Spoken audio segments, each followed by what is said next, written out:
এবার পাঁচলার শাকখালি দাসপাড়া শিবশক্তি সঙ্গে শ্যামা পুজো 25তম বর্ষে পদার্পণ করল।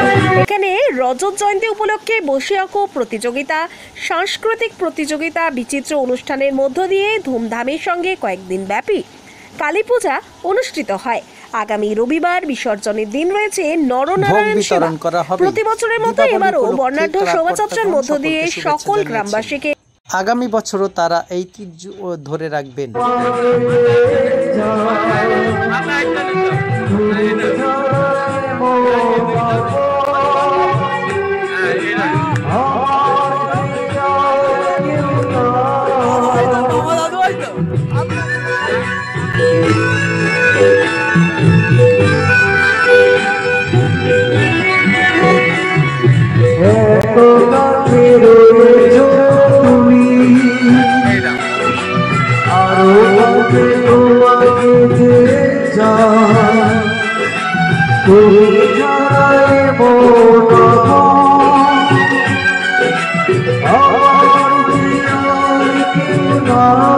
Oh